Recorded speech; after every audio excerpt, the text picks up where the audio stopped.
반갑습니다. 신나는 교회 이정기 목사입니다. 예수 믿는 것만큼 신나는 일이 없습니다. 예수님 안에 생명이 있고, 아멘.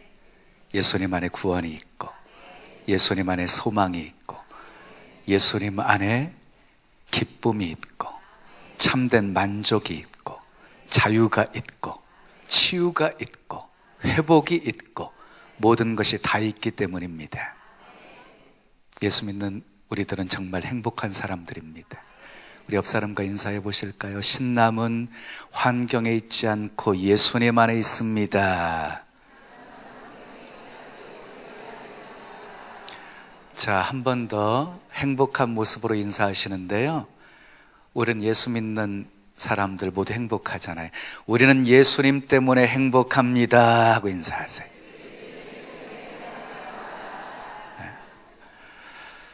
자, 우리 재직 세미나잖아요. 세미나 하면 그냥 가르치는 교육적인 분위기가 나잖아요. 그런데 저희 교회도 재직이 한 1000명이 좀 넘는데요, 가르쳐가지고 효과가 별로 없더라고요. 그래서 오늘은 뜨겁게 그냥 부흥의 시간으로 갖겠어요. 우리 하나님 앞에 뜻대로 살겠다고 결단하고 고백하는 시간이 되어지시기를 바라고, 우리 주님께서 부어주시는 그 은혜로 직분 잘 감당할 수 있게 되어지기를 예수님의 이름으로 축원합니다. 자, 죄송한데요, 잠깐 재직들만 자리에서 한번 일어나 주시겠어요? 재직들만 일어나 주세요. 네, 재직들만.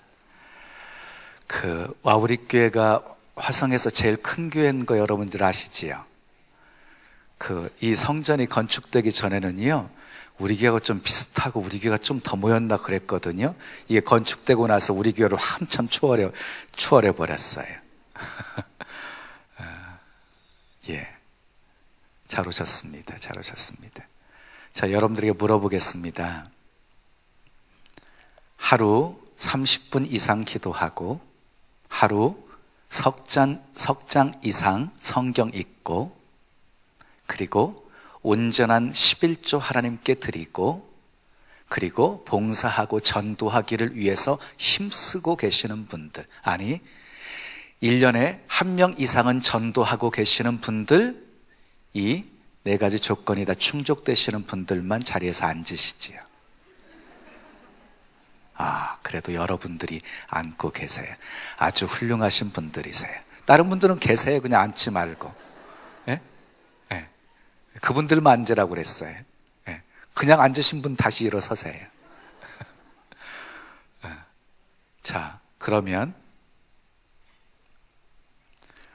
제가 조금 더 줄여 드릴게요.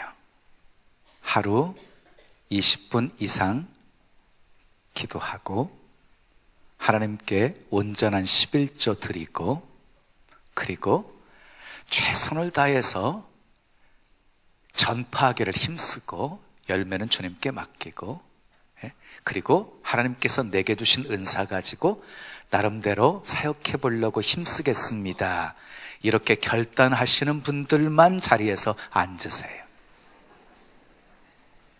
결단 안 되신 분들은 그냥 그대로 서서 설교 들으시면 되겠어요. 다 앉으셨어요. 감사합니다. 사실이요, 교회 성장은 재직들에게 달려 있어요. 재직들이 교회 중추적인 일꾼들이거든요. 그 재직들이 끼어서 기도하고, 그 재직들이 성령으로 충만하고, 그 재직들이 정말 하나님의 영광을 위해서 헌신된 사람들이 되어진다고 했을 때, 이 와우리 교회는 한국을 넘어서 세계까지 정말 소문난 그런 교회가 되어질 것입니다. 저희 교회가 부지런히 쫓아갈 거예요. 그러니까 여러분들은 부지런히 달려가세요. 여러분들 교회는 이 봉담, 이쪽 지역 다 이렇게 영혼 구원하는 데 힘쓰시면 되고요. 저희 교회는 병점, 동탄 그쪽에 힘쓸 거거든요. 동탄 이신도시 들어서면 그쪽으로 이제 우리 교회가 하나가 더 세워져요. 그래서 동탄 이신도시까지 이렇게, 그쪽은 우리가 커버할 테니까요, 이쪽 영혼은 여러분들이 담당하시고 사실 이렇게 목회하면서요, 어느 교회가 성장한다 이 소식이 들려오잖아요. 얼마나 감사하고 기쁜지 몰라요. 어떤 목회자들은 배 아파하고 막 그러더라고요. 그런데 솔직히 생각해 봐요. 여기도 하나님의 교회, 우리 신나는 교회도 하나님의 교회잖아요. 하나님의 교회가 부흥하고 성장하는데 함께 기뻐해야지 그게 하나님의 백성이고 하나님의 종들의 모습 아니에요. 저는 와우리 교회가 성장하는 것 보고요 얼마나 감사한지 몰라요. 드디어 추격 대상이 또 생겼잖아요. 그런데 오늘 목사님 만나서 들어보니까요 뭐 땅도 또 구입하셔가지고 막 6,000평 그냥 이야 요즘 땅 한 평 사기도 힘든데 그런데 하나님께서는요 그렇게 사이즈를 키우실 때는요 하나님께서 그만큼 부어주실 계획도 있으신 거예요. 그러니까 우리 와우리 교회는 더 놀라운 성장과 발전이 있게 되어질 것이고요 또 이 지역도 계속해서 또 발전하고 또 아파트 또 들어서고 그럴 거 아니에요. 그러잖아요. 그러니까 우리 와우리 교회가 꾸준히 성장하는 것처럼 우리 신나는 교회도 그럴 거거든요. 그러니까 자, 우리가 신앙생활 하면서 우리의 삶을 변화시키는 능력은 결국 말씀이라는 사실을 우리 인정하시지요. 신앙이 회복되어졌을 때, 하나님과의 관계가 회복되어졌을 때 비로소 하나님께서 하늘문을 활짝 여시고 쌓을 곳이 없도록 쏟아 부어주시는 은혜 부어주시는 것, 이게 영적인 법칙이라는 것도 아시지요. 이스라엘 백성들이 우상 숭배하다가 망했어요. 북이스라엘은 아수르에 망하고 그리고 남유다는 바벨론에 망하게 되어져요. 그래서 바벨론 포로 생활이 들어가게 되어지고 70년 동안 포로 생활, 그리고 하나님의 때가 되었을 때 메데 바사가 바벨론을 정복하고 그 메데 바사의 왕이었던 고레스가 칙령을 발표해서 이스라엘 백성들 예루살렘으로 다시 고국으로 돌아가게 만들지요. 그래서 1차 귀환은 스룹바벨 중심으로, 2차 귀환은 에스라를 중심으로, 3차 귀환은 느헤미야를 중심으로 귀환이 이루어지게 되어져요. 1차 귀환의 목적은 무엇이었냐면요, 성전 재건이었어요. 성전 재건. 2차, 3차 귀환의 목적은 성벽 재건과 함께 신앙 재건이었어요. 자, 이스라엘 백성들이 드디어 바벨론에게 함락당하게 되어지고 그리고 모든 성도 성전도 다 회파되어져 버린 상황 속에서 바벨론에 끌려가 포로로 끌려가서 늘 예루살렘을 향해서 그들은 슬피 울지요. 있을 때 소중함을 모르다가 성전이 다 파괴되어져 버리고 없어진 후에야 그 소중함을 알게 되어져요. 그래서 그들이 귀환해서 돌아와서 제일 먼저 했던 것이 성전 재건이었거든요. 자, 그 다음 2차, 3차 귀환 속에서는 성벽 재건과 함께 신앙 재건이 이루어지게 되어지는데요, 느헤미야 8장을 보게 되어지면 이스라엘 백성들이 하나님의 말씀을 사모합니다. 수문 앞 광장에 모여가지고요, 수문 앞 광장에 모여가지고 에스라를 향해서 느헤미야에게 부탁을 해요. 에스라를 통해서 하나님의 율법책을 읽어주세요 하고, 그래서 수문 앞 광장에 이스라엘 백성들이 잔뜩 다 모여있게 되었고요, 그리고 에스라가 율법책을 가지고 나무로 짠 강단에 서서 율법책을 폈습니다. 펴는 순간 이스라엘 백성들이 자리에서 다 일어납니다. 자리에서 다 일어나요. 그리고 나서 있기 전에 에스라가 하나님을 송축합니다. 하나님을 찬송합니다. 그랬더니 이스라엘 백성들이 두 손을 높이 들고 아멘, 아멘 하고 외칩니다. 그리고 나서 말씀을 듣고 이 이스라엘 백성들이 슬피 웁니다. 통회하면서 자복하면서 회개하면서 웁니다. 그리고 말씀을 듣고 크게 기뻐하고 즐거워합니다. 그리고 말씀대로 살겠다고 결단하는 장면이 느헤미야 8장에 소개가 되어집니다. 사랑하는 여러분, 진정한 부흥과 회복은요, 말씀을 통해서 주어지는 거예요. 오늘 말씀을 사모하여서 모이신 여러분들에게 하나님께서 은혜로 함께 하실 것입니다. 제가 20살 때 예수 믿었고요, 21살 때 소명받았고, 강력하게 꿈을 통해서, 환상을 통해서, 말씀을 통해서. 그런데 제가 거역했어요. 불순종했어요. 그랬더니 하나님이 질병으로 치셨어요. 그래서 두 손 들고 항복하고 20살에 예수 믿고 21살에 소명받고 22살에 신학하고, 그 다음에 23살 1월 첫 주부터 제가 지금 섬기고 있는 신나는 교회 담임 전도사가 되어서 지금까지 30년 목회하고 있습니다. 제 나이가 가늠이 되시지요, 이제.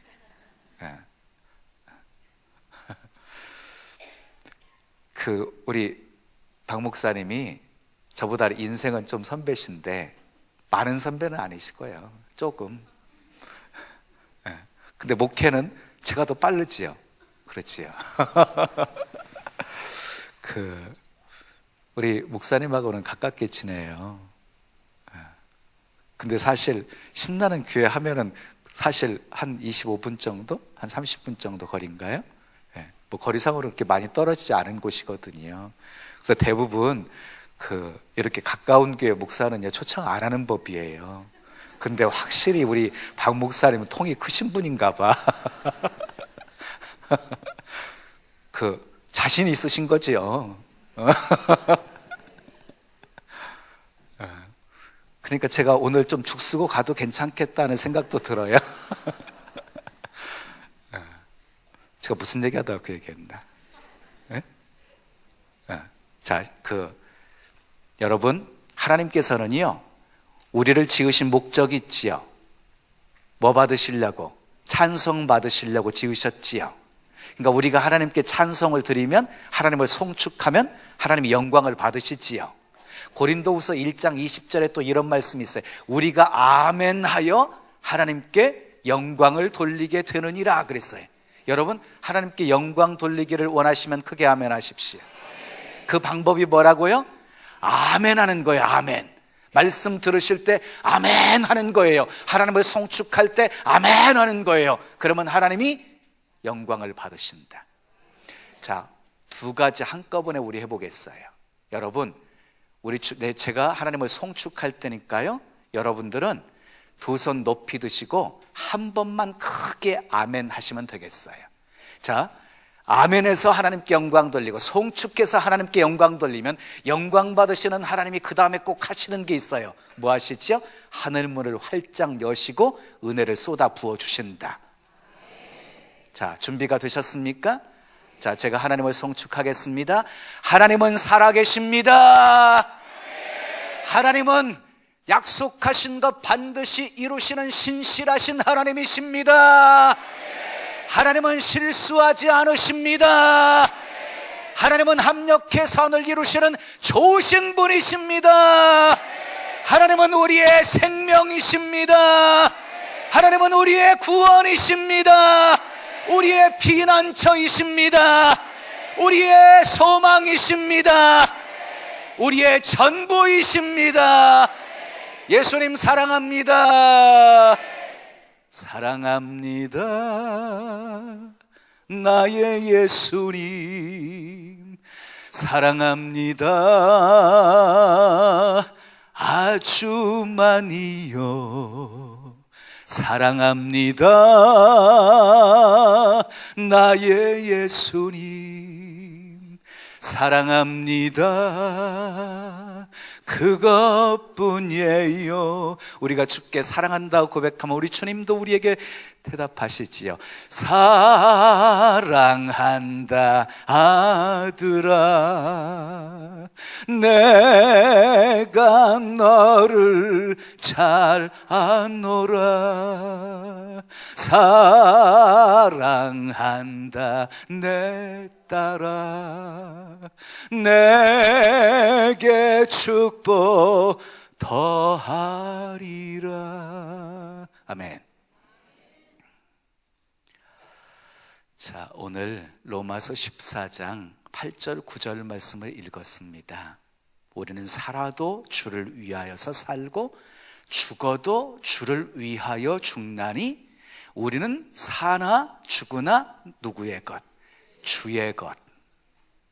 우리 주님께서 십자가에 못 박혀 죽으시고 다시 살아나신 그 이유가 무엇이냐면 죽은 자와 산 자의 주가 되려 하심이니라. 그러니까 우리 주님은요, 우리의 주인이 되시기를 원하십니다. 오늘 말씀의 제목입니다. 한번 따라 하실까요? 내 인생의 주인을 바꾸라. 내 인생의 주인을 바꾸라. 저는요, 한 시간의 말씀이 우리의 신앙의 모습을 180도로 바꾸어 놓는 능력이 있음을 믿습니다. 오늘 인생의 주인을 확실하게 바꾸기로 결단하는 은혜의 시간이 되어진다면 여러분들의 신앙에 놀라운 변화와 함께, 그리고 여러분들 삶 속에 아름다운 신앙의 진보를 보이는 그런 복된 믿음의 사람들이 되어질 것을 믿습니다. 저는 제 고향은 전라북도 부안군 줄포면 줄포리 금동 571번지에서 출생을 했습니다. 그 초등학교 시절 이렇게 보내다가 6학년 때 서울로 전학을 왔습니다. 자, 그리고 가끔 이렇게 방학 되면 내려가고 올라왔다가 하다가 이제 중학교 때 이제 완전히 다 서울로 이사를 오게 되었습니다. 그리고 나서 한 20년 후였나요? 결혼을 하고, 제가 좀 결혼을 늦게 했어요. 32살 12월 달에 했거든요. 그래서 결혼을 하고 나서 제 아내와 함께 친척들 인사하기 위해서 가다가 제가 태어났던 그 고향을 방문하게 되었습니다. 제가 다녔던 초등학교를 갔는데요, 왜 이렇게 학교가 작아요? 운동장이 왜 이렇게 작아 보여요? 제가 놀던 골목길을 통해서 이제 우리 집 들어가야 되니까요, 제가 놀던 골목길을 찾았는데 찾을 수가 없는 거예요. 그런데 우리 집 들어가는 골목길 양쪽 편에 한쪽은 약국이 있었고 한쪽은 신발 가게가 있었거든요. 그런데 찾다 보니까요, 지금도 약국이 그대로 있고 신발 가게가 그대로 있는 거예요. 그 골목이었던 거예요. 그런데 왜 이렇게 골목이 좁아요? 어렸을 때 놀 때는 컸었거든요. 그리고 우리가 살던 집이 그래도 큰 집에 속했어요. 굉장히 큰 집이라고 생각했고, 들어가는 입구 대문도 굉장히 큰 대문이라고 생각했거든요. 근데 찾아도 없는 거예요. 찾다가 찾은 것이요, 우리 집을 찾았는데 왜 이렇게 작아요? 여러분, 한 20몇 년 지나면서 운동장이 쪼그라들었습니까? 골목이 좁아들었습니까? 집이 주저앉았습니까? 뭐가 달라진 겁니까? 내가 큰 겁니다. 내가 큰 거예요. 내가 큰 거예요. 사랑하는 여러분, 5년을 믿고 10년을 믿고 20년을 믿고 30년을 믿어도요, 다람쥐 쳇바퀴 돌듯이 제자리만 돌고 있는 신앙인들이 많을 거예요. 그 이유가 무엇인 줄 아세요? 인생의 주인을 확실하게 바꾸지 않아서 그래요. 내 인생의 주인을 자, 여러분, 인생에는 두 종류의 인생이 있어요. 내가 주인 되어 사는 인생이 있어요. 내가 주인 되어서 사는 인생은요, 누구 중심으로 살아가요? 나 중심으로 살아가는 거지요. 그런데 주님이 주인인 인생이 있어요. 우리 주님이 주인인 인생, 그 누구 중심으로 살게 되어져요? 예, 주님 중심으로, 하나님 중심으로 살게 되어지는 거예요. 물어볼게요. 천동설이 무엇인 줄 아십니까? 천동설이 뭐예요? 예? 천동설은요, 간단해요. 지구중심설이에요. 지구중심설. 지구를 중심으로 해가지고 모든 태양도 그렇고 우주 전체가 돈다. 이것이 천동설이에요. 지구중심설. 그런데 코페르니쿠스에 의해서 그 천동설이 뭘로 바뀌게 되어지죠? 지동설로 바뀌게 되어집니다. 지동설은 무엇인가요? 태양 중심설입니다. 태양을 중심으로 해서 지구가 도는 겁니다. 그런데 여러분, 천동설이 지동설로 그거 하나 바뀌었는데요, 과학적으로 엄청난 변화와 발전이 찾아오게 되어집니다. 사랑하는 여러분, 우리가 신앙생활 하면서 나를 중심으로 해서 하나님도 나를 중심으로 해서 움직여야 된다라고 생각하면서 신앙생활하는 것이 바로 영적 천동설입니다. 그 영적 천동설의 신앙 가지고는요 절대로 신앙의 변화가 있을 수가 없어요. 그런데 이제 내가 하나님을 중심으로 해서 내가 움직이는 것, 영적 지동설로 바뀌어지는 순간 엄청난 신앙의 변화와 발전이 여러분들의 삶 속에 있게 되어질 것입니다. 오늘 주인 바꾸십시다. 이미 주인 바꾸셨다고요? 여러분들의 인생의 주인은 주님이신가요? 그렇게 고백되시면 크게 아멘 해보실래요? 그래요? 그런데 정작 여러분들의 사는 모습은 어떤가요? 주님은 주인이시고 여러분들은 주님이 시키는 대로 순종하는 종으로 살고 계신가요? 아니잖아요. 주인 바꿨다고 하면서도 여전히 내가 주인 된 삶을 살잖아요. 기도도 하나님 중심의 기도가 아니라 항상 나 중심의 기도잖아요. 기도응답 빨리 받는 비결을 알려드릴게요. 마태복음 8장 1절에 보게 되어지면 납병 환자가 소개가 되어져요. 납병 환자가 예수님께 나와가지고 예수님께 이렇게 간구를 합니다. 주여, 주께서 원하시면. 누구 중심적인 기도예요 지금? 주님 중심적이지요. 주께서 원하시면 나를 깨끗게 하실 수 있나이다 라고 기도를 해요. 그랬더니 우리 주님이요, 내가 원하노니 깨끗함을 받으라. 그 순간 납병에서 깨끗함을 받게 되어진 거예요. 사랑하는 여러분, 내가 중심된 기도하지 마십시오. 하나님 중심적인 기도를 하십시오. 하나님 중심적인 기도가 어떤 기도인 줄 아시는가요? 하나님, 만약에 이 납병 환자가 예수님 앞에 자기중심적인 기도를 드렸다고 한다면 그 기도의 내용이 어떻게 되었을까요? 주여, 이 납병 때문에 내가 너무 힘들고 고통스럽고 괴로워하여 주여, 내 납병, 이 병 고쳐주세요. 이렇게 기도할 거 아니에요. 무조건 고쳐주세요 이렇게 기도하지. 그런데 이 납병 환자는 주께서 원하시면, 그 모든 것이 주님의 계획 속에 뜻 가운데 있음을 고백하면서 기도한 것이지요. 주님의 뜻이 나를 통해서 이루어지게 하옵소서 하는 기도였어요.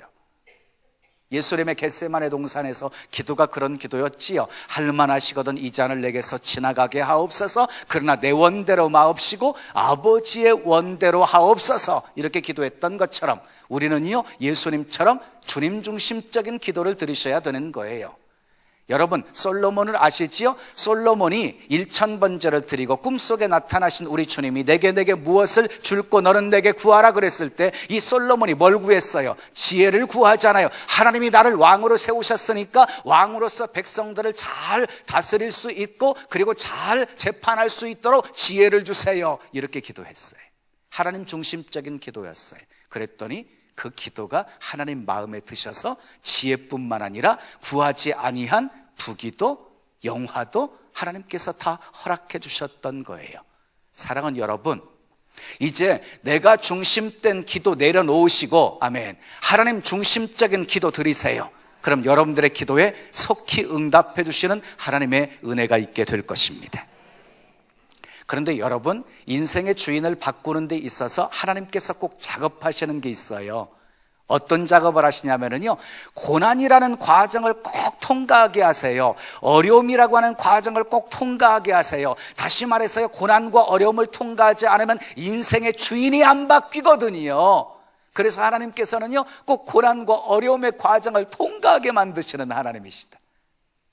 그래서요 그 고난을 통해서 하나님이 정말로 주시려는 것이 축복이라는 사실을 알았던 시편 기자는 내가 고난당하기 전에는 그릇 행하였더니 내가 고난당한 후에는 주의 율례를 배우게 되었나이다 라고 고백했고요. 예? 그리고 욥은요, 나의 가는 길을 오직 그가 아시나니 그가 나를 단련하신 후에는 내가 정금같이 되어 나오리라 라고 고백했고요. 야고보는요, 시험을 만나거든 온전히 기쁘게 여기라. 이는 너희로 온전하고 구비하여 조금도 부족함이 없게 하려 함이니라 하고 고백했고요. 사도 바울은요, 하나님을 사랑하는 자 그 뜻대로 부르심을 입은 자들에게는 모든 것이 합력하여 선을 이룬다 라고 고백했던 것이에요. 사랑하는 여러분, 여러분들의 삶 속에 고난이 찾아오셨습니까? 어려움이 찾아오셨습니까? 우리 주님이 주인 바꾸게 하시려고. 그러니까 빨리 그 고난을 통과할 수 있는 비결이 무엇일까요? 빨리 주인 바꾸시면 되는 거지요. 아멘. 예? 하나님 앞에 바짝 엎드려 가지고 주님 살려주세요. 지금까지 내가 하나님 앞에서 건방 떨었어요. 교만하게 살았어요. 내 힘으로도 내 지혜로 모든 거 살 수 있다고 착각하면서 살았어요. 주님 도와주세요. 불쌍히 여겨주세요. 도와주리 주님밖에 없어요. 오직 주님만 바라보아요. 이렇게 인생의 주인을 바꾸어서 기도하시면 하나님께서 반드시 고난 빨리 믿음으로 통과하게 만들어 주실 것입니다. 저는 목회를 굉장히 즐기면서 목회 초기부터 했었거든요. 제 얼굴 보면 목회하면서 고생한 사람처럼 보입니까? 별로 아니지요. 네. 그런데 엄청 고생했습니다. 누구에게 도움의 손길 한번 내밀어 본 적이 없습니다. 제 형제 가족이요, 우리 9남매입니다. 제가 8번째입니다. 위로 형도 있고 누나도 있고 그런데 다 신앙생활 다 하고 그러는데요, 개척교회 하면서요 한 번 도움을 청해 본 적이 없습니다. 그냥 없으면 굶었습니다. 문제 생기면 금식해야 되는 줄로만 알았습니다. 지금보다 한 20kg가 그때는 덜 나갔으니까 아시겠죠? 후 불면 날아갈 것 같은, 그렇게 가냘픈 남자였어요. 그리고 완전 지하에서요, 완전 지하에서 그 목회하면서 얼마나 고생 많이 했는지 몰라요. 그리고 23살부터 목회가 시작이 되었으니까요, 사람 때문에 받는 상처는 또 얼마나 힘들었는지요. 입을 뒤집어 쓰고 통곡하면서 운 적이 한두 번이 아니었어요. 그때마다 하나님께서 은혜 베풀어 주시고 이렇게 세워주시더라고요. 그런데 그렇게 고생스러운 사역들을 해왔음에도 불구하고 그게 고생이라고 생각하지 않고 목회를 해왔거든요. 그런데요, 어느 순간 하나님 앞에서 꼬꾸라지는 시간이 있었어요. 땅을 놓고 기도하게 되었어요.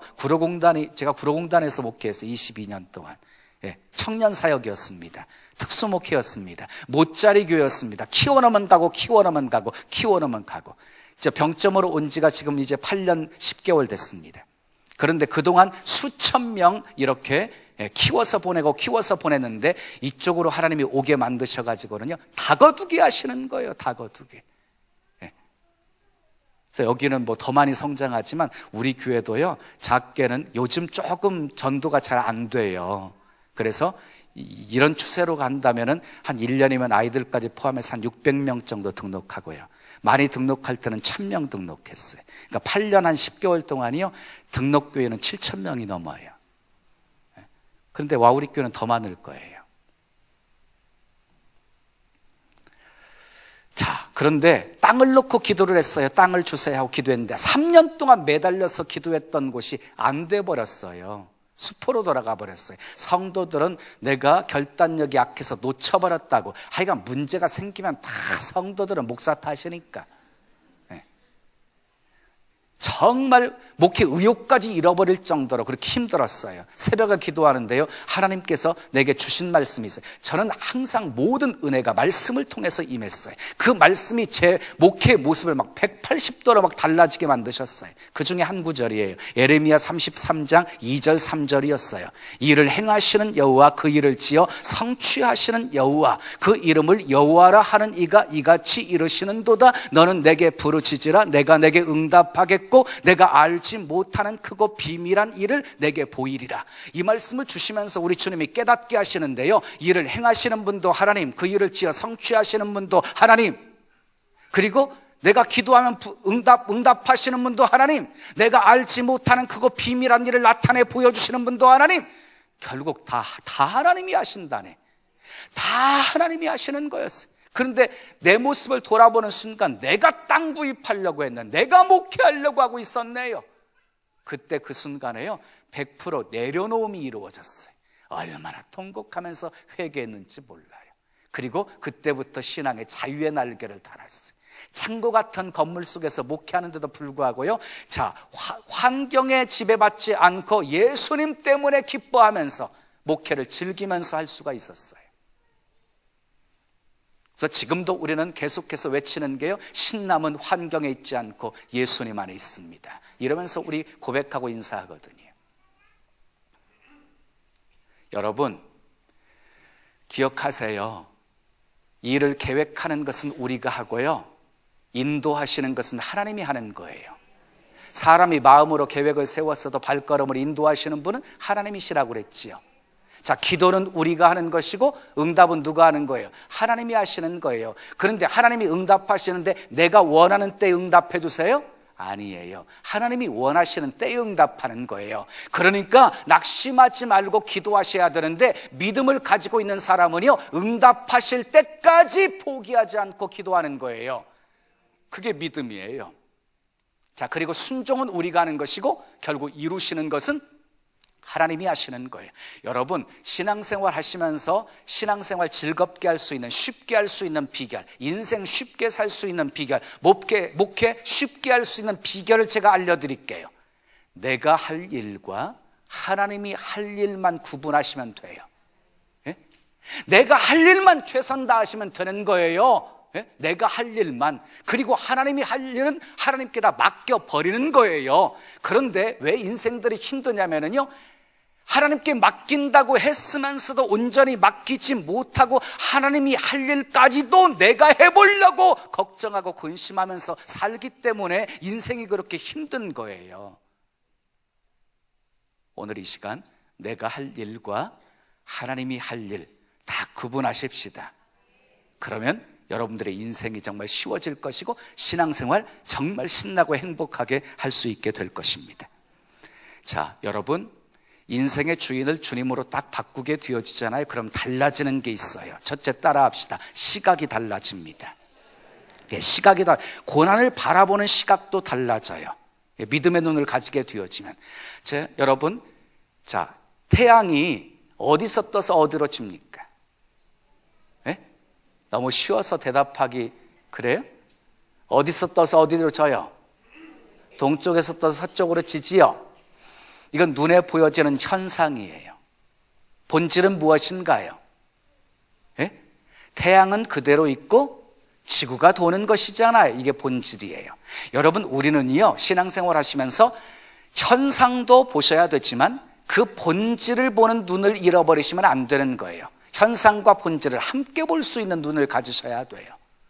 자, 여기 이렇게 투명 비커가 있어요. 투명 비커가 여기에 물을 절반을 담았어요. 절반을 담았어요. 그 다음에 거기다 곧은 젓가락을 꽂았어요. 어떻게 보일까요? 굽어 보이죠? 이거 무슨 현상이라고 그래요? 예, 굴절현상이라고 그래요. 예, 굴절현상. 여러분 보세요. 젓가락이 굽어 보이지요? 이건 현상이에요. 젓가락의 본질은 무엇인가요? 곧은 것이에요. 제가 무엇을 말씀드리려고 하냐면요, 우리는요, 눈에 보여지는 것이 전부가 아니라는 거예요. 그러니까 현상만 바라보면서 놀라시고 두려워하시면 안 된다는 거예요. 거기에 숨겨져 있는 보이지 않는 그 본질을 믿음의 눈으로 볼 수 있어야 된다는 것이에요. 여러분, 앞에는 홍해, 뒤에는 애굽 군대가 추격해 오는 상황 속에서 이스라엘 백성들은 눈에 보여지는 현상만 바라보았습니다. 그래서 심히 두려워합니다. 모세를 향해서 원망하고 불평을 쏟아놓기 시작합니다. 그러나 모세는 달랐습니다. 모세는 이스라엘 백성들은 현상만 보았지만 모세는요, 그 본질을 보았습니다. 하나님께서 이런 상황을 만드신 것도 하나님이시고 이 가운데서 우리를 구원하실 분도 하나님이시다. 그래서 이 모세는요, 구원을 선포하잖아요. 너희는 두려워하지 말고 가만히 서서 오늘날 너희를 위해서 행하시는 하나님의 구원을 보라 하고 구원을 선포하잖아요. 그리고 그가 선포한 대로 하나님께서 구원을 행하셨지요.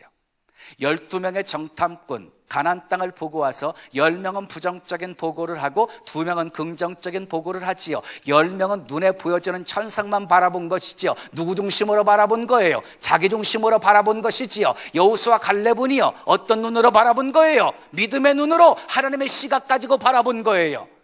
사랑하는 여러분, 자, 인생의 주인을 딱 바꾸게 되어지잖아요. 그러면은요, 내 시각으로 바라보았던 시각이 하나님의 시각으로 바라보게 되어져요.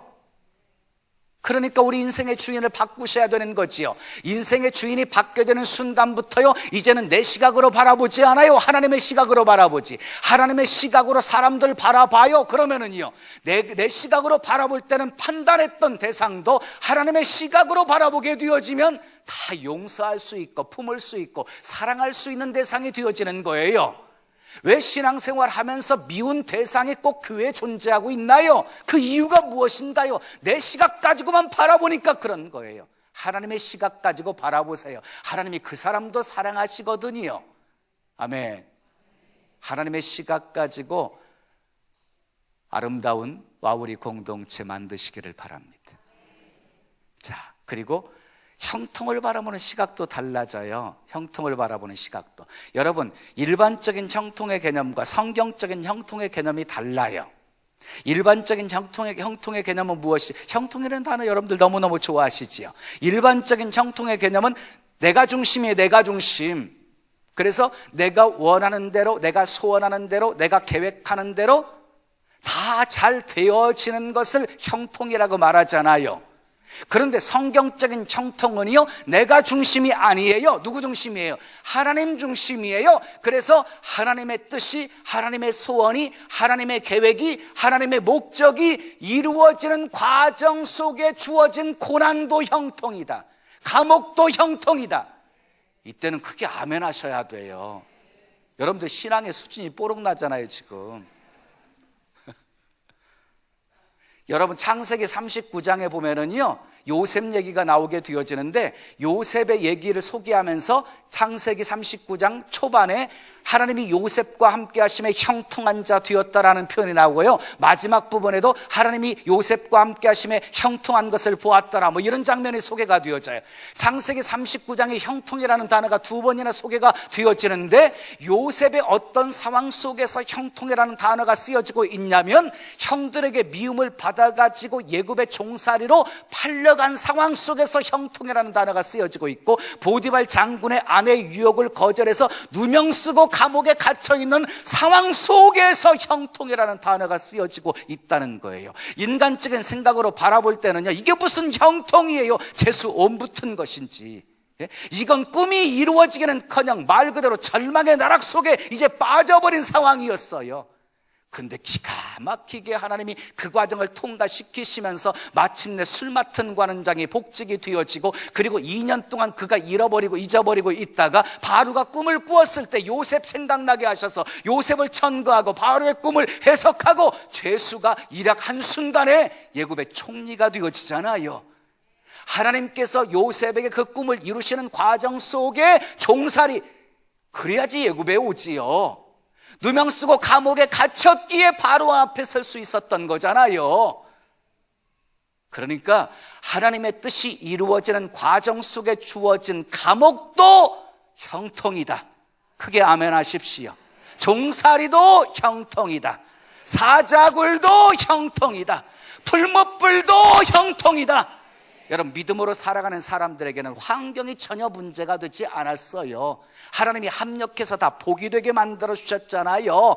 사자굴 속에 던져 넣어졌으나 다니엘 몸 하나 상하지 않게 하셨고, 풀무불 속에 새 친구가 던져 넣어졌으나 머리카락 하나 걸리지 않게 하셨잖아요. 그리고 바벨론 도에서 그들이 섬겼던 하나님의 이름이 높이 찬송을 받으시게 되어지잖아요. 이게 하나님이 하시는 일인 거예요.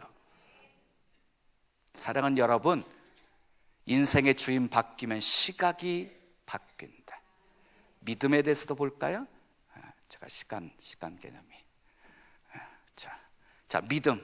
히브리서 11장 1절에 보게 되어지면 믿음에 대한 정의가 소개가 되어지죠. 믿음은 바라는 것들의 실상이요, 보지 못하는 것들의 증거다. 너무너무 잘 하시는 말씀이죠. 그런데 여러분, 여기서도요, 내가 중심이 되어서 내가 바라는 것은요, 그건 믿음 아니에요. 신념이라고 하는 거지. 여기 시간 이렇게 앉아있지만 이게 무너질 거라고 조금도 여러분들은 의심하지 않고 앉아 계시잖아요. 그게 신념이에요. 내가 바라는 것이거든요. 내가 바라는 것은 그 믿음이 나로부터 출발되어지는 것은요, 믿음 아니에요, 신념이라고 그래요. 누가 바라는 것, 하나님이 바라시는 것을 바라는 것이 믿음이에요. 그러니까 우리 믿음도 철저하게 하나님 중심이 되어야 된다는 것이, 하나님 중심. 자, 그만하십시다. 두 번째 따라 합시다. 말이 바뀐다. 예, 인생의 주인이 바뀌잖아요. 그러면 뭐가 바뀌어요? 말이. 첫 번째 뭐가 바뀌고? 시각이 바뀌고, 내 시각으로 바라봤던 것 누구의 시각으로 바라보게 된다? 하나님의 시각으로 바라보게 된다. 고난도 하나님의 시각으로 바라보면 그 속에 예비되어 있는 하나님의 축복을 발견하게 되어지는 거지요. 예? 하나님의 시각으로 사람들을 바라보게 되어지면 모두가 다 하나님이 사랑하는 그런 존재로 보이게 되어져서 우리도 사랑할 수 있는 대상들이 되어지는 거지요. 예? 믿지 않는 영혼들을 우리 하나님의 시각으로 바라보게 되어지면 불쌍하게 보이는 것처럼 말이에요. 그 다음 두 번째, 말이 바뀌어요. 말이. 주인이 바뀌면 말이.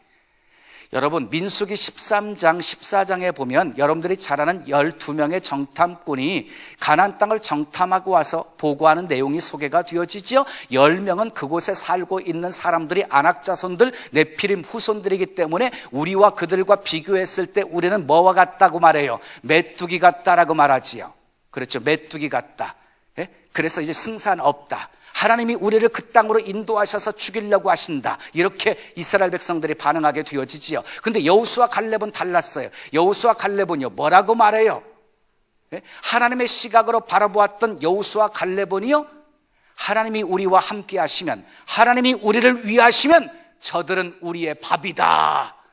여러분, 이렇게 달라요, 말이. 여기는 메뚜기라고 말했잖아요, 자기들을 가리켜서. 그런데 여호수아 갈렙은요, 오히려 그들을 밥으로 여기잖아요. 여러분, 밥은요, 먹으면 소화만 시키면 오히려 우리의 성장에 도움이 되어진다. 사랑하는 여러분, 인생의 주인을 바꾸셔서 여러분들의 말이 달라지시기를 바라요.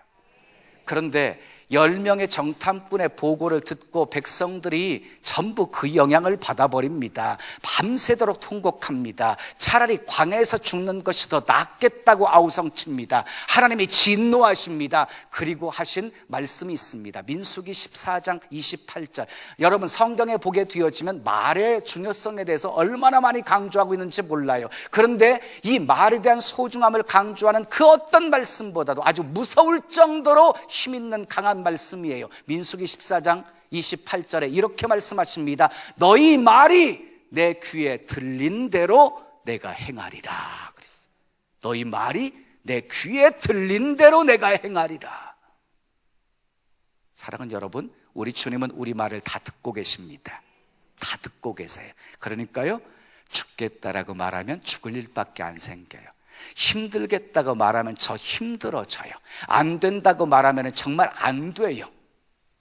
미치겠다라고 말하면 정말 미쳐버릴 수 있어요. 그러니까 절대로 여러분들 배불러도 죽겠다네, 좋아도 죽겠다네, 이제 살겠다고 말하세요.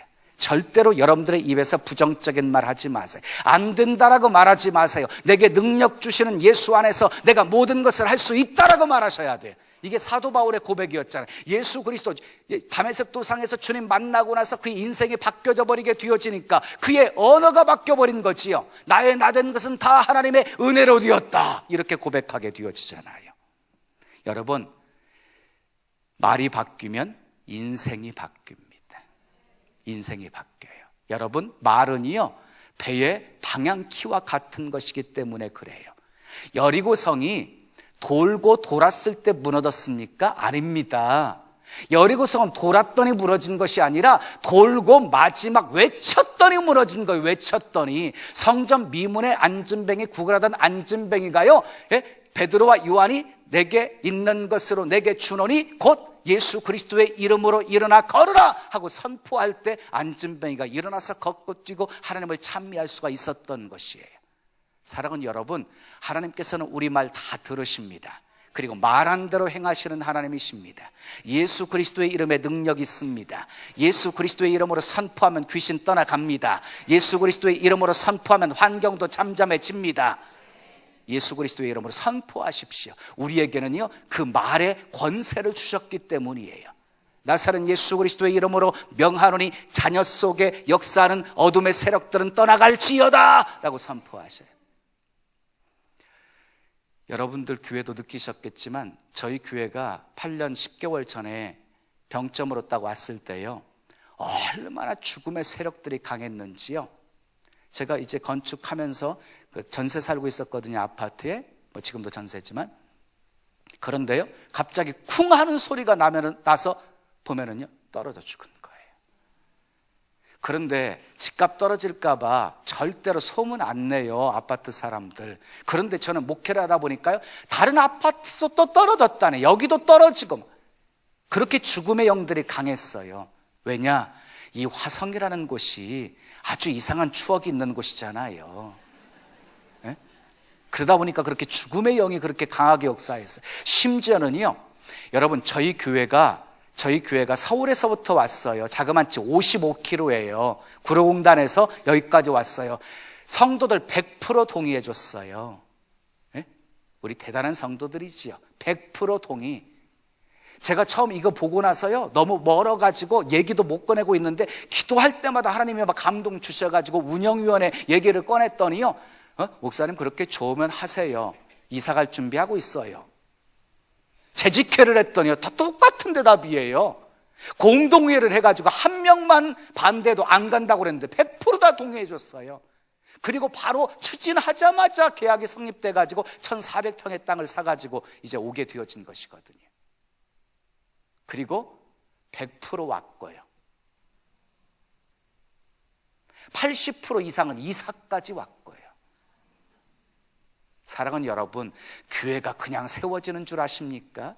그렇게 헌신했던 아름다운 성도들이 있었기에 오늘날 신나는 교회가 있는 것처럼 이 와우리 교회도 그러겠지요. 그렇게 헌신하는 분들이 계셨기 때문에 이 와우리 교회가 이렇게 부흥하고 성장할 수 있게 되어진 거지요. 사랑하는 재직 여러분, 여러분들 한 사람 한 사람이 정말로 인생의 주인 확실하게 바꾸셔서 정말 하나님이 기뻐하시는 복된 재직이 되어진다고 한다면 여러분들을 통해서 이 와우리 교회는 더 놀랍게 부흥하고 성장하게 되어질 것이고, 주님 오실 날이 가까운 때에 정말 우리가 해야 될 일이 뭐예요? 결국 영혼 구원밖에는 없는 거잖아요. 하나님의 나라 확장하는 일밖에는 없는 거잖아요. 그 일에 복되게 쓰임받는 교회가 되어지기를 예수님의 이름으로 축원합니다. 자, 세 번째 따라합시다. 따라합시다. 목적이 바뀐다. 예, 인생의 주인을 바꾸잖아요. 그럼 목적이 바뀌어요. 목적이 바뀌어요. 여러분, 오늘 읽었던 본문의 말씀은 사도 바울의 고백이에요. 내가 살아도 주를 위하여 살고 죽어도 주를 위하여 죽나니 나는 사나 죽으나 주의 것입니다. 이렇게 고백하잖아요. 그리고 사도 바울의 고백 너무 잘 아시죠? 먹든지 마시든지 무엇을 하든지 다 하나님의 영광을 위하여 하라 그랬지요. 나의 달려갈 길과 주 예수께 받은 사명 곧 은혜의 복음을 증거하는 일을 마치려 하면은 나의 생명 조금도 귀한 것으로 여기지 아니한다. 여러분, 사도 바울은 인생의 주인 바꾸고 나서 목적이 바뀌어버렸어요. 목적이. 여러분, 목적이 분명했던 사도 바울은 흔들리지 않았어요. 여러분, 목적이 분명했던 예수님 흔들리셨습니까? 아니잖아요. 겟세마네 동산에서 그렇게 하나님께서 땀방울이 핏방울이 되도록 기도하셨지만 아버지의 뜻대로 하옵소서. 그래서 죽기까지 순종하시잖아요. 죽기까지. 그래서 십자가의 대속제물 되시잖아요. 그렇게 우리 주님이 죽으시고 다시 살아나신 이유가 무엇이라고 그랬어요? 오늘 읽은 본문 9절 말씀 속에 그 이유가 소개되어 있지요. 산자와 죽은 자의 주가 되려 하심이었다라고. 우리의 주가 되시기를 원하시는 주님이시란 말이지. 세례 요한도 목적이 분명해서 흔들리지 않았습니다. 그는 흥하여야 하겠고 나는 쇠하여야 하리라. 나는 그분의 신들매 풀기도 감당치 못하겠노라. 우리 주님만 높여드리잖아요. 사랑하는 여러분, 인생의 주인을 바꾸십시다. 그러면 여러분들의 시각이 바뀝니다. 여러분들의 말이 바뀝니다. 그리고 목적이 바뀝니다. 특별히 우리 신앙생활 하면서요, 말 때문에 시험 드는 일들이 굉장히 많지요. 말 때문에. 여러분, 마음이 어디 있어요? 무릇 지킬 만한 것보다 내 마음 지켜라. 생명의 근원이 이에서 난다 하고 말씀하셨죠. 그 마음 지켜야 되는데 마음이 어디 있어요? 네? 심장이 마음이에요? 심장은 심장이지요. 그렇지요. 마음은 어디 있어요? 저도 몰라요.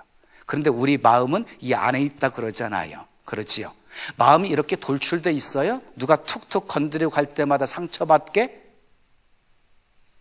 아니에요. 마음은 이 안에 있어요. 누가 건드려서 상처받는 것이 아니라 내가 내 마음 지키지 못해서 상처받는 거예요. 그러므로 사랑하는 여러분, 제가 신앙생활 행복하게 신나게 할 수 있는 비결을 또 가르쳐 드릴게요. 누가 상처 주는 말을 하잖아요. 그러면 나는 상처 받아가지고 힘들게 사는 어리석은 자 되지 마시고 상처를 주어도 상처 거부해 버리세요. 아멘. 자, 상처 거부하기 따라하세요. 상처 거부하기. 예? 상처 거부해 버리면 되는 거예요. 특히 여러분들을 가장 힘들게 하는 왼수가 집안에 있지요. 혹시 옆자리에도 앉아 있나요? 항상 남편과 아내가 가장 여러분들을 힘들게 하지요. 그냥 툭툭 내뱉는 말 한마디에 상처 주려고 내뱉는 말은 아니지만 상대방이 상처를 받았다고 한다면 그것은 잘못한 거예요. 그러면 미안하다고 말하셔야 돼요. 근데 남자들 미안하다는 소리 해요? 평생 가도 미안하다는 소리 한번 못 들어본 사람들 있지 않아요? 제가 재작년에 독일 집회를 갔었어요. 유학생 집회를 했는데요. 그 가운데 그 청년들을 담당하는 그냥 부장집사님이라는 분이 계셨는데 그 부장집사님이 곧 이혼 위기에 있는 그런 가정이었어요. 함부르크에 있는 교회였는데. 그래서 우리 집회 계속 참석해가지고 은혜를 받더라고요. 그래서 이제 마지막 끝날 때쯤 해가지고 제가 담임 목사님에게 허락을 받고 그 부부를 불러들었어요. 제 아내하고 상담을 해주었어요. 양쪽 말을 들어보니까요, 이건요 아내 잘못이 없어요. 순전히 남편 잘못인 거예요.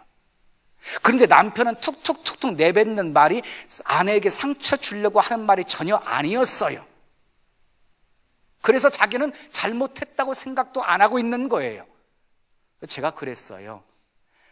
우리 남집사님이 아내에게 상처 주려고 하지 않은 말이었어도 아내가 상처 받았으면 그거 잘못한 거예요. 미안하다고 하셔야 돼요. 그랬더니요, 바로 아내를 향해서요, 미안해요 하고 그러는 거예요. 그러니까 그 아내가요, 미안하다는 소리 한마디 듣고는요, 펑펑펑펑 우는 거예요. 지금까지 10수년 살아왔지만 처음 듣는 말이었던 거예요, 남편에게서. 남편부가 아내 안아주라고 그랬고요. 그리고 나서 두 가정이 회복됐어요. 그 말 한마디 때문에. 우리 부부끼리 앉아 계신가요? 한번 지금 해보세요. 미안해요. 네? 손 딱 잡으시고 진심 담아가지고 웃으면서 하지 마시고 심각하게 한번 해보세요. 미안해요. 뭐 이것도 자주 해봤어야지 하는 거죠. 그럼 사랑해요는 많이 했으니까 잘하겠네요. 그럼 사랑해요 하세요. 사랑해요.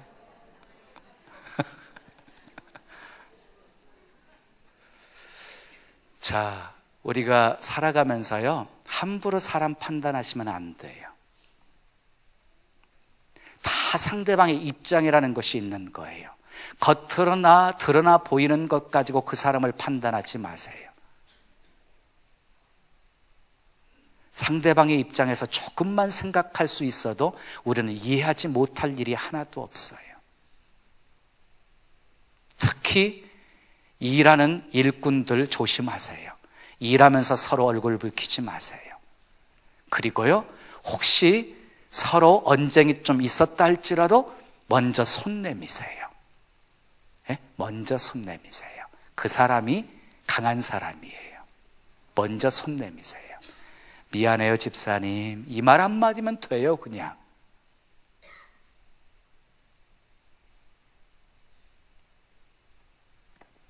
아름다운 신앙의 공동체는요, 누가 만들어주는 것도 아니고 우리가 만들어가는 것이거든요. 자, 제가 3가지 말씀드렸어요. 내가 인생의 주인 되었던 삶, 이제는 주인 바꾸셔야 돼요. 우리 주님으로. 말로만 바꿨다고 말하지 마시고 정말 내 인생의 주인을 주님으로 모시고 주님이 시키는 대로 순종하세요.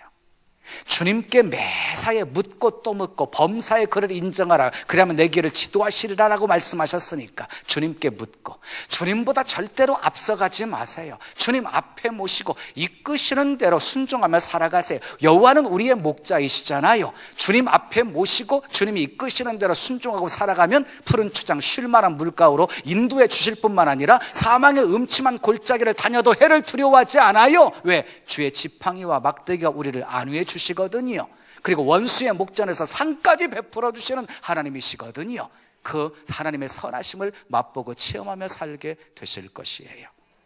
그런데 세 가지, 인생 주인 바뀌면 뭐가 바뀐다고요? 시각이 바뀌고 하나님의 시각으로, 또요 말이 바뀌고, 또 뭐가 바뀌고요? 목적이 바뀐다. 먹든지 마시든 무엇이라든지 다 하나님의 영광을 위해서 살게 되어진다. 그런데 문제는요, 항상 뭐예요? 나예요. 문제는 항상 나예요. 이 나가 살아있기 때문에 인생의 주인을 오늘 이 시간 바꿨는데도 불구하고 내일 보면은 또 내가 인생의 주인 되어서 살아가고 있네요. 문제는 항상 나예요. 그래서 사도 바울은 뭐라고 고백했어요? 나는 날마다 죽노라 그랬어요. 사도 바울이 날마다 죽었으면 우리는 시시로 죽어야 돼. 분분초초로 죽어야 되잖아요.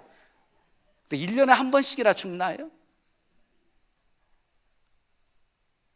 그리고 사도 바울은요, 정과 욕심 십자가에 못 박았느니라 그랬어요. 정과 욕심 십자가에다 못 박아 버리셔야 돼요. 그랬던 사도 바울의 고백 속에는요, 나가 없어요. 나가. 내가 이제 사는 것은 내가 사는 것이 아니라 그리스도께서 내 안에 사신 것이다, 이렇게 고백하고, 살아도 주를 위해 살고 죽어도 주를 위하여 죽나니 나는 사나 죽으나 주님의 것이로다. 사도 바울의 고백 속에 나가 없다니까요. 나가. 복음서에 나타난 제자들의 모습과 사도행전에 나타난 제자들의 모습이 달라요. 자, 복음서에 나타난 제자의 모습 속에서도 베드로의 고백을 아시죠? 주는 그리스도시요 살아계신 하나님의 아들이십니다. 주님이 주라고 고백했거든요. 인생의 주인도 바꿨다고 했거든요. 그런데도 불구하고 예수님을 3번씩이나 모른다고 부인했고, 모든 제자들 예수님이 잡혀가실 때 다 뿔뿔이 도망쳐버렸고, 예수님이 잡히시고 십자가에 죽으시고 장사 지낸 상황 속에서도 이 제자들은요, 자기들에게 불똥이 뛸까 봐서 문을 꼭꼭 걸어 잠그고 숨어 지냈던 겁쟁이들이었거든요. 그리고 걸핏하면 예수님의 가르침의 뜻을 제대로 이해하지도 못한 채 누가 크냐 서로 자리다툼하고 있었거든요. 예수님이 이 땅에 대속 제물 되어서 구세주로 오셨다는 그 의미를 생각하지 못하고 그냥 로마의 압제 속에서 해방시킬 그런 구세주를 생각했단 말이에요. 해방자로 생각했어요. 그래서 예수님의 유대인의 왕이 되어지면 나는 우의정, 나는 좌의정. 그래서 누가 크냐고 서로 다루다툼 했던 것이 바로 제자들의 모습이었어요. 그랬던 제자들이 사도행전에 오게 되어지면은요, 주의 복음의 말씀을 증거하는데 절대로 예수 이름을 증거하지 못하게 매를 때리고 보냈는데도 불구하고 오히려 복음 때문에 고난받는 것을 도리어 기뻐하면서 때를 얻든지 못 얻든지 어디를 가든지 전파하기를 힘쓰는 사람들이 되어지고 모두가 다 순교자가 되어지거든요. 여러분, 무엇이 이렇게 제자들을 달라지게 만들었나요? 복음서에 나타난 제자와 사도행전에 나타난 제자의 모습, 무엇이 그들을 그렇게 변화시킨 것인가요? 무엇인가요? 성령 충만. 성령 충만이에요. 사랑하는 여러분, 성령 충만이 무엇인 줄 아시지요? 성령이 내 안에 가득 차 있다는 것이지요. 성령이 내 생각도 내 마음도 완전히 다스리시고 통치하시는 상태가 바로 성령 충만이죠. 성령 충만을 다른 말로 표현하면 예수 충만이에요. 예수 충만.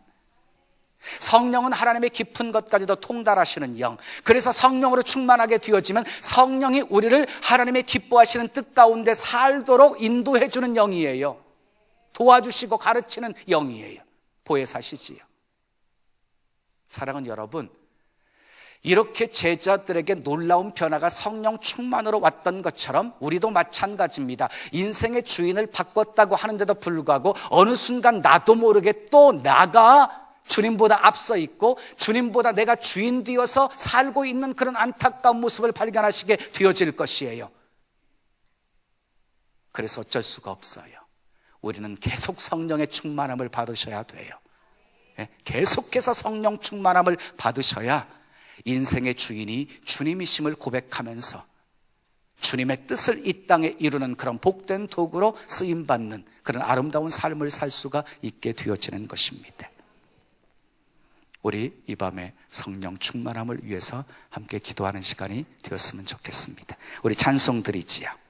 이제 내가 살아도 주 위에 살고, 이제 내가 죽어도 주 위에 죽네.